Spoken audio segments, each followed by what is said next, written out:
નમસ્કાર મિત્રો, સ્વાગત કરું છું આપ સર્વ કોઈ મિત્રોનું ગવર્મેન્ટ જોબ ઇન્ફોના યુટ્યુબ પ્લેટફોર્મ પર।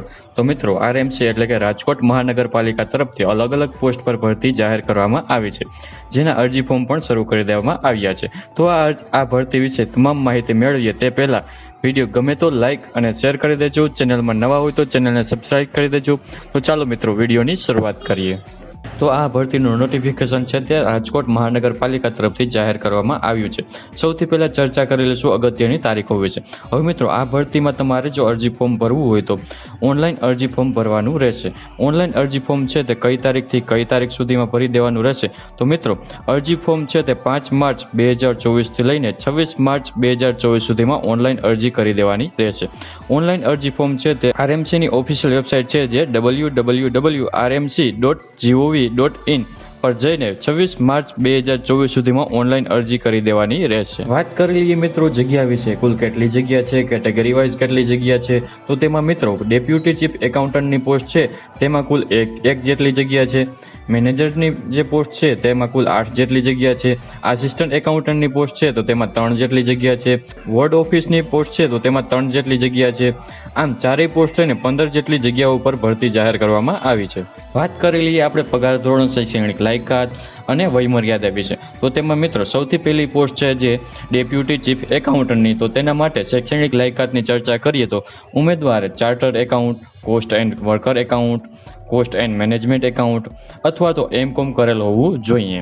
જેમાં મિત્રો અનુભવની વાત કરીએ તો ઉમેદવાર પાસે હિસાબી અથવા ઓડિટ કામગીરીનો 4 વર્ષનો અનુભવ ધરાવતો હોવો જોઈએ। પગાર ધોરણની વાત કરીએ તો પ્રથમ 3 વર્ષ ફિક્સ પગાર ₹64,700 આપવામાં આવશે અને 3 વર્ષ બાદ 7મા પગાર પંચ મુજબ 53,100 થી લઈને 1,67,800 સુધીનું પગાર ધોરણ છે તે મુજબ પગાર મળવાપાત્ર રહેશે। વયમર્યાદાની વાત કરીએ તો ઉમેદવારની ઉંમર ઓછામાં ઓછી 21 વર્ષ અને વધુમાં વધુ 35 વર્ષની હોવી જોઈએ। ત્યારબાદ મિત્રો બીજી પોસ્ટ છે મેનેજરની। તેના માટે લાયકાત જોઈએ તો કોઈ પણ સરકાર માન્ય યુનિવર્સિટીમાંથી સ્નાતક પાસ કરેલ હોવું જોઈએ। તેમાં આગળ પગાર ધોરણની ચર્ચા કરીએ તો ઉમેદવારે પ્રથમ 3 વર્ષ સુધી ફિક્સ પગાર 64,700 પગાર મળવાપાત્ર થશે। ત્યારબાદ 7મા પગાર પંચ મુજબ 53,100 થી લઈને 1,67,800 સુધીનું પગાર ધોરણ જે છે તે મુજબ પગાર મળવાપાત્ર રહેશે। વયમર્યાદામાં સેમ જ રહેશે, ઓછામાં ઓછી ઉંમર 21 વર્ષ અને વધુમાં વધુ 35 વર્ષની ઉંમર હોવી જોઈએ। ત્યારબાદ મિત્રો ત્રીજી પોસ્ટ છે તે આસિસ્ટન્ટ એકાઉન્ટન્ટની છે। તેના વિશે ચર્ચા કરીએ તો તેમાં શૈક્ષણિક લાયકાતની વાત કરીએ તો ઉમેદવારે charter accountant, cost and worker account, cost and management account અથવા તો એમકોમ પાસ કરેલ હોવું જોઈએ। તેના માટે પગાર ધોરણની વાત કરીએ તો તેમાં પ્રથમ 5 વર્ષ ફિક્સ પગાર 53,700 આપવામાં આવશે। ત્યારબાદ 7મા પગાર પંચ મુજબ 44,900 થી લઈને 1,42,400 સુધીનું જે પગાર ધોરણ છે તે મુજબ પગાર મળવાપાત્ર રહેશે। તેમાં મિત્રો વયમર્યાદાની વાત કરીએ તો ઉમેદવારની ઉંમર ઓછામાં ઓછી 18 વર્ષ અને વધુમાં વધુ 35 વર્ષ હોવી જોઈએ। ત્યારબાદ મિત્રો ચોથી પોસ્ટ છે જે વોર્ડ ઓફિસરની છે। તો તેના માટે લાયકાતની ચર્ચા કરીએ તો ઉમેદવારે સરકાર માન્ય યુનિવર્સિટીમાંથી સ્નાતક પાસ કરેલ હોવું જોઈએ।